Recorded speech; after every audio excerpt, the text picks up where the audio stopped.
Chapter 18. The house was yellow, and Isaiah hated the color. Even as he flew forward and slammed into the steering wheel as the car stopped, he thought of how much he hated the color. It was a tepid yellow, and it had grown even weaker from age. Now it looked more like dirty white. It looked like countless oily hands had touched every surface of the house. The house had been in disrepair for a long time. His father was getting old. He and his brothers did not have as much time as they once did to come over and help with repairs. One of the stairs leading up to the house was loose. A porch window was boarded up. The ugly yellow paint was peeling in a few places. But since his father had been shot, the house looked even older, more tired, as if it knew one of its occupants was injured. Isaiah ignored the pain in his nose as he climbed out of the car. He pushed it to the side, and as he looked to the back seat, the pain disappeared. In the back seat, he saw the giant. His head brushed the car's ceiling.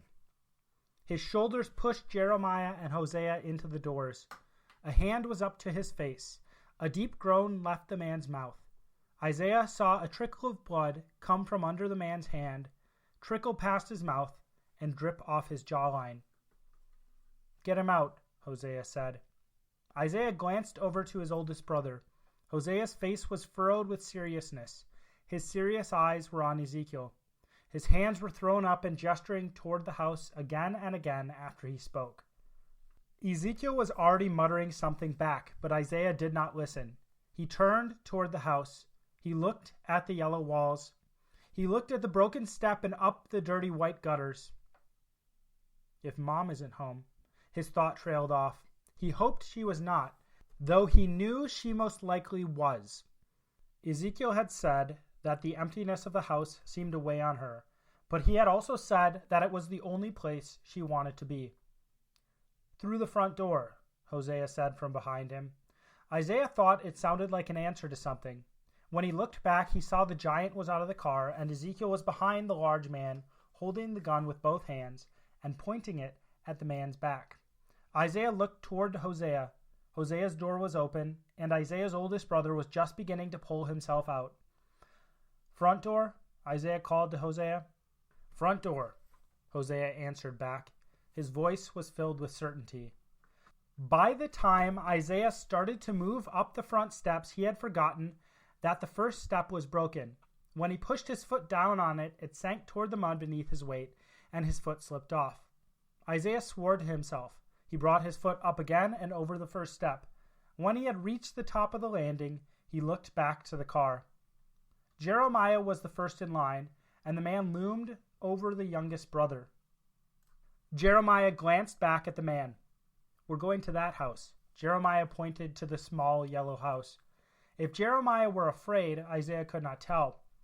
The young man kept his jaw tight as he walked. He kept his back straight, and he only looked back to direct the man where they were going. As Isaiah looked back to Ezekiel, he wondered if the look on Ezekiel's face was the reason for Jeremiah's calm. Ezekiel's face was dark, his brow was furrowed, the edges of his mouth turned down in anger or disapproval. Isaiah continued to watch Ezekiel, and he saw his lips curl back. A grimace made his features barbed, and Isaiah knew a slightest false move from the man would set Ezekiel off. If Ezekiel saw that man try anything, Ezekiel might very well empty an entire magazine into the man's body. Isaiah looked back to Jeremiah. A quick smirk crossed Isaiah's face when he saw the confidence on his youngest brothers. Isaiah's smirk faded as he turned back to the front door. When he pulled it open, the hinges of the door squealed. Isaiah grimaced at the sound, but another sound made him jump. Though he assumed his mother was home, when he heard her voice, worry jumped into his throat. Curses filled Isaiah's mind when he heard footsteps, and those curses in his mind became harsher as those footsteps drew nearer. "Hey, Mom," Isaiah called. He tried to stifle the exasperation in his voice, but he knew he had failed. He hoped the wall between them would muffle his voice enough to hide his emotion. "Jeremiah," his mother called. Isaiah heard footsteps from the other room. They grew louder. They grew closer to him. He swallowed. He did not know what to do. He did not know what to say. He put a hand up behind himself to stop Hosea and Jeremiah from entering the house with the man, but he did not look back to see if they had listened to him. An idea jumped into his mind, and he moved as quickly as he could toward the sound of his mother. Isaiah had to stop himself from falling forward when he turned the corner. "Hi, Mom." The word came out in exasperation. His mother's face filled with surprise, and he found he was glad his appearance had put her off balance as well. "Isaiah," she sputtered. "You sounded just like Jeremiah. What are you doing here?" The question was not angry or annoyed. Isaiah actually thought the emotion he heard in his mother's voice was justified. Isaiah did not drop in. He rarely had a reason to stop by. His voice was shaky. He glanced back toward the entrance, but the wall blocked it. His only consolation was that he did not hear anything from the doorway. "I'm looking for something," Isaiah continued. "Honestly, I don't know if it is even here, but I couldn't find it in my apartment. I thought it might be in the basement." His mother nodded. She took a step back and started to turn to go back to the kitchen. "Well," she shrugged, "are you hungry?" She paused at the doorway, awaiting his response. Isaiah knew she was asking out of a motherly need to care, but Isaiah doubted she wanted his company. Isaiah sighed. When he considered her question, he found he was, in fact, hungry. He had not eaten since breakfast. He had gone straight to class. He had studied through lunch instead of eating. The old German professor had asked him to come to his office, and this had all resulted in him not having a chance to eat. And he was tired, and he knew he would like nothing more than to follow his mother into the kitchen, sit down, and eat whatever she put before him. "No, Mom," he answered her. "Just ate, actually, and I am actually meeting someone at school soon, so I need to be quick." His mother nodded. "Well, good luck," she said. "Good luck finding anything down there." Isaiah nodded back to his mother. When he turned away from his mother and back into the hallway, he did not see his brothers or the large man. He walked over to the door. He looked at the car. He did not see them by the car or outside anywhere. As Isaiah turned back to the house and started toward the basement staircase, he wondered how they had slipped past him so silently.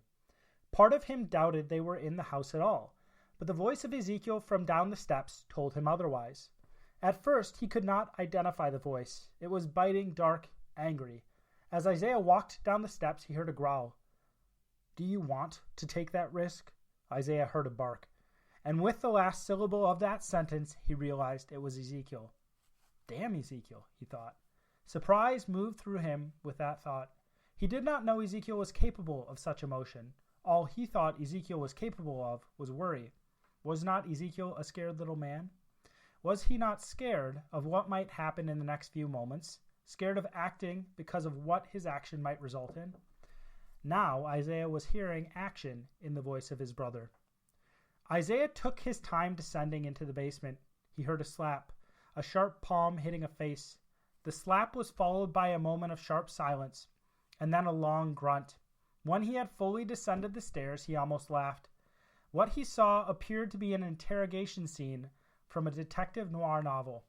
But it was a noir interrogation in a police station that had its features blown out of proportion like a caricature.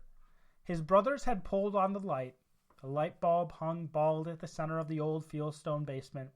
It glowed an odd pale yellow. They had placed an old milk crate under that light.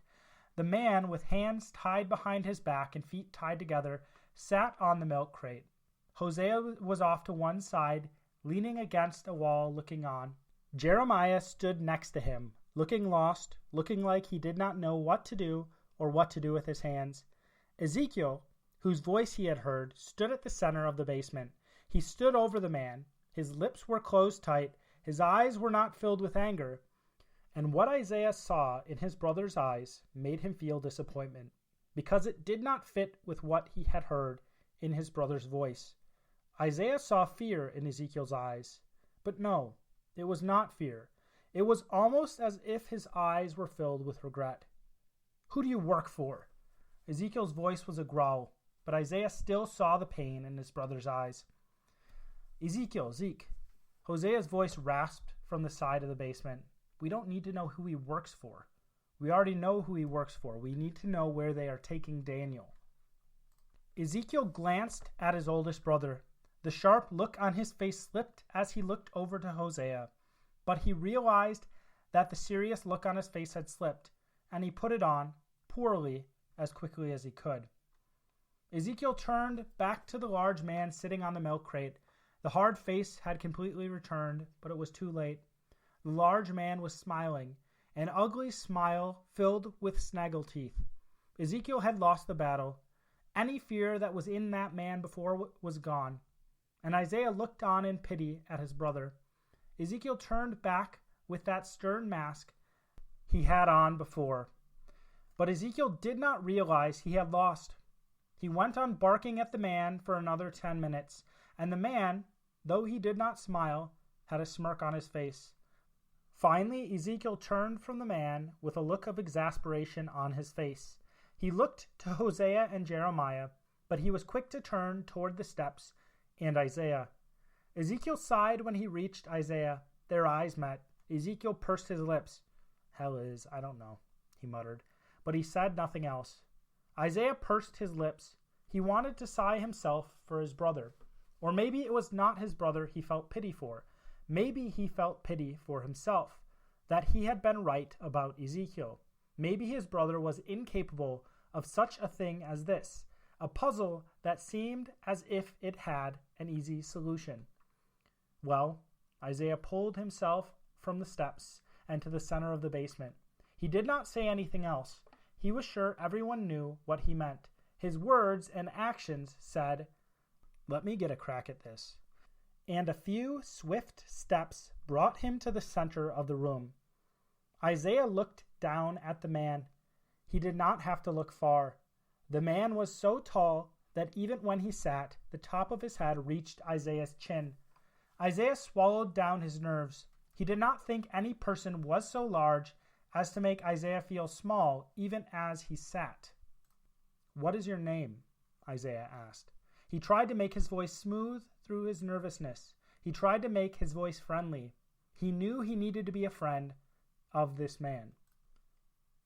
The man chuckled at the question, his face painted with a smirk, not a knowing smirk, but a smirk a stupid student would give to a teacher when he was acting up, knew he was wrong, but still wanted to assert his intellectual superiority. "You don't have a name?" Isaiah continued. The man answered with the smirk still on his face. "My name is Alan." The smirk began to slip as he answered. "Alan, do you think any of us, want to keep you tied up in that chair?" A quick, stupid chuckle filled the man's throat. He answered. "I don't believe you. I think you're lying." No, I think you're a liar." Isaiah pursed his lips.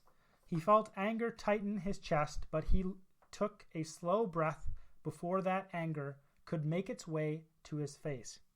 Isaiah opened his mouth. He made his lips curl back. He made his face smile as it had before, though he knew he was not smiling. He only hoped the man did not know. The expression on his face was actually a sneer. "Do you have any brothers, Alan?" Isaiah wanted to sigh, but he knew it would be the wrong move. Even this idiot would know what that sigh meant. Alan, what is your last name?" Isaiah continued the thought. "Molotov."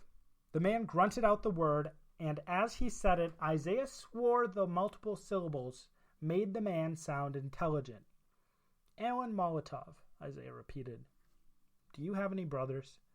It was Alan Molotov who sighed. "Yeah," he grunted. "I've got brothers. Who doesn't have brothers?" The question made Isaiah smile for real. "Well," Isaiah continued, "wouldn't you do the same for your brother if you had to?" The man's laugh was a quick bark. "Oh, hell no," the man answered. "I'd knock a railroad spike into that dumbass's brain myself." Isaiah's mouth returned to being pursed. He turned his back to the man to hide the look on his face. Isaiah had run into a wall. His strategy had not worked. He had made certain assumptions about this man, but his premises had been wrong. The solution would come to his mind. He just needed to search, As he studied this man, he would discover new information, and one of those bits of information would allow him to control this man in any way he wished. Isaiah pasted the smile back on his face and turned back to the man. "Do you know my name, Alan?" Isaiah asked the man. "How the hell am I supposed to know your name?" the man's voice drawled out. "My name is Isaiah." Isaiah forced the smile to remain on his face again. "I was just wondering because I'm pretty sure we went to high school together." The man spit at Isaiah's feet. He looked at Isaiah's shoes, and then his eyes ran from Isaiah's shoes up to his face. "Isaiah, you said?" the man asked. The anger seemed to subside from his face, as if he had started to recognize Isaiah. "Yeah," Isaiah answered. The man nodded. "Wells?" the man continued. Isaiah wanted to laugh. He had expected to send the man into the murky depths of memory and confusion. He had not expected the man to remember a specific person. Though the chuckle tickled the back of his throat, he did not laugh. He only opened his mouth and replied. "Yeah," Isaiah nodded back to the man. "Yeah, Isaiah Wells." He let the smile slip from his face, but he maintained a look of soft openness. "Isaiah Wells, really?" the man asked again. Again, Isaiah nodded. "Oh." There was confusion in the man's voice when the sound came out of his mouth. He stared up at Isaiah with that confusion on his face. "When did you come back from the dead, Isaiah?" As he said the words, the confusion left his face, and shrewd intelligence filled it instead. "Do you have a direct line to Jesus Christ himself?" The voice of the man was now a belligerent bark. "God, is it Easter Sunday? Do you have a tongue aflame over your head? Are you touched by the divine? Because I've never met a person to come back from the dead." Isaiah took a step back. He wanted to swear. He wanted to spit on the man's face or even at his feet, but Isaiah knew he could not get angry. He had to maintain his composure. He knew he needed to find the value in this new revelation, and as he let this new information sink into his consciousness, he realized the man had revealed something very important, and that important thing was that the man had been stringing them along. He was not an idiot. He had put on a mask of idiocy. Why? Isaiah had no idea why someone would pretend to be an idiot, but he had a sense that if he dug into this fact, he would find a way to control this man. "Ooh!" An airy voice came from behind him. It was not the voice of any of his brothers, but he was not surprised by that voice. After the little imp had appeared by the car, and he had shot at it, he thought he had finally rid himself of it. But he had been wrong, and he had adjusted to being wrong quickly. As soon as he sat down in the car, the thing had appeared to him. The only difference between that thing now and before was that it was the size of a grasshopper then. And as it chattered away in the car like a nosy widow, all he could think of was how it reminded him of the human-faced grasshoppers of John's Revelation. That little impish tinny voice filled his ear through the whole car ride. He had a short reprieve when he entered the house and talked to his mother. He did not care that it was back now. He ignored it just as he had in the car, or he ignored it as much as he was able. Isaiah turned his attention to the problem at hand. He had a giant of a man in front of him tied to a chair. This man was not an idiot, but had acted like an idiot. He probed into that fact again, but when his questioning led him to nothing, he decided he needed more information. "What do you want?" Isaiah asked the man. He bent down until his face was directly across from the man's. The man smiled back. From this angle, Isaiah could see the yellow streaks and crooked teeth of the man. "Who says you can buy me?" the man boomed out. "Do you think I was talking about money?" Isaiah asked. "Too soft, soft, soft." The imp's tinny voice spoke from behind him. "Your tact too soft," it added. Isaiah ignored the imp speaking. He kept his eyes on the man. He searched for some chink in the broad smile. He still found none. "I don't want anything," the man spat back. Some people only understand force, the imp chittered from behind him again. Isaiah ignored the voice again. Who do you think has more power and connections, a drug-dealing thug or Daniel, the owner of a multi-million-dollar company? The man stopped smiling. His lips curled up and to the side. He glanced at the others around the room and then back at Isaiah. If he's got so much power, why did we have to come get him? Isaiah shook his head. He was unsure what Daniel had done for this man to believe this, but he knew that he had hit another dead end. Isaiah looked at the man and sighed. After this second dead end, Isaiah did not care what emotion the man saw in his face. Though the man laughed this time, Isaiah did not care. As he stared at the man, Isaiah wished he had some sort of drug from his professor. It wouldn't work, the imp chittered from behind him, answering his thoughts. Then what would work? Isaiah thought. I can't trick him, I can't drug him. Force, the imp shouted from behind him. Some people only understand pain. The tinny voice of the imp came into Isaiah's mind as cold razor metal, but Isaiah ignored the imp again. There are other currencies than money. Isaiah continued to speak to the man. A man of moral standing has a different place in society than a drug dealer. He knows people you know. It isn't often about money. Do you have a friend in jail, a mortgage, any favor you can imagine? The man continued to laugh, and Isaiah knew he had run into another wall, and faster than he had imagined. Who says? The man spat out. Man of moral standing. I know your brother has dealt with Mr. Ansel. I don't know of any prominent people your brother knows. Besides, a laugh left the man's mouth with a hiccup. You assume you are correct when you say those in power are moral. The man continued to laugh, a giggle, as if he had won a game through cunning and subterfuge. What do you want? Isaiah could barely keep himself from yelling at the man. What do you want? He repeated, this second time, even closer to a yell. The man jerked his head up and looked directly in Isaiah's eye before he answered. I wouldn't mind watching Mr. Ansel take your brother apart. I don't think I would mind it if he took all 5 of you apart. I wouldn't mind watching you scream myself. Sometimes. The imp spoke before the man had finished speaking, and its voice had changed. Before, its voice was playful, but now its voice was stern. Its voice sounded as if it were from a disappointed parent. Everybody responds to different things. This man? The imp laughed, an angry laugh, the laugh of a person who had been twisted by bitterness so much that the anger wished for any pain it could wring from another. Well, some men, it continued with the same anger in its voice, but in the cadence of a song, they need to be broken before they comply. It chuckled, but that anger remained. And you've got to be brutal. Isaiah laughed, but he did not laugh at what the man had said. He did not laugh at the imp's words either.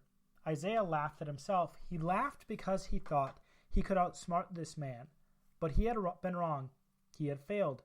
Nothing worked, and only one option remained to him. He laughed because the only option left was the one he had told himself he would not use. He was above using that final option. Isaiah doubted the man knew what would happen next. Isaiah only cared about the anguish that filled the man's face when his own foot slammed into the man's groin. And he felt satisfaction when the pain that filled the man's face lingered. Isaiah smiled as the man's body arced forward in response to the pain, and he smiled more when he saw that the man could do nothing to assuage that pain. That pain even remained when Isaiah retrieved the 2x4 from a nearby pile and proceeded to smash his weapon across the man's face. Isaiah heard a yelp of disapproval from Ezekiel. He ignored it. He heard a happy chuckle from the imp behind him, but he ignored that voice as well. Isaiah was too focused on gripping the 2x4 tighter. too concerned with making the second swing hurt more than the first. It was more than a minute before he stopped swinging. His chest heaved. His shoulders ached. But he was filled with satisfaction. He watched the blood pour from the man's forehead.